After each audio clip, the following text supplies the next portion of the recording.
ndashima Imana ko yandenganije urupfu, niko ndashima Imana nagenda nimva ikiziga indwi zibiri, ariko nabonye Imana intabara.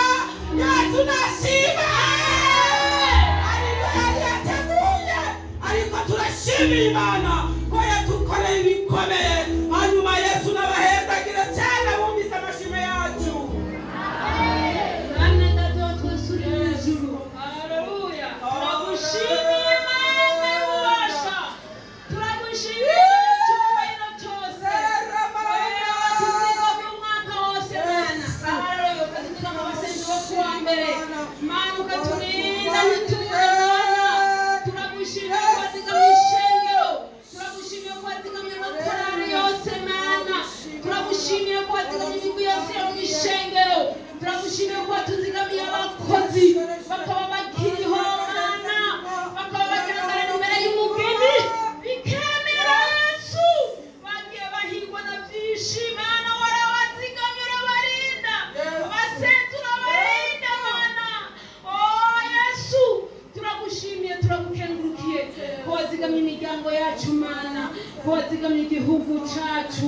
Haleluya, ukazigama n'abakiganza Mana.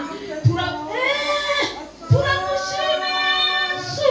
Shetani ntiyabonye ibyo, yagombye kutuyongeza, yagombye kutwicira abacu, yagombye kutwicira abagenzi.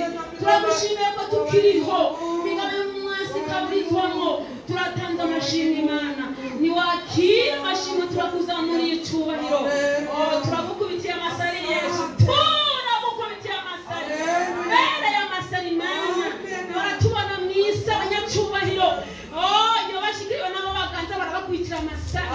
Natwe turagukubitiye amasari Jehova, turagukubitiye amasari Yesu, ubereye amasari nyakubahwa. Urakoze rero Mana, ni umwaka tugiye gutangura. Urazigama ishengero ryawe, urazigama abakozi, urazigama abaririmbyi, urazigama abarongozi b'amakorale, urazigama abarongozi b'abasenzi. Turananije ibisigo, turananije amadayimoni, turananije intego mbi n'izina rya Yesu. Tutuzigama, tuzitirire, twongere kumara uwundi mwaka Mana tukiri bazima, kandi tutuzuze mpemu yera. Abakozi batubandanye basiga amavuta, kandi Mana turagusabye n'urusengero runini rwiza, uze wiheshe icyubahiro n'ishimwe. Tubisabye twizeye mu izina rya Yesu Kristo, amen.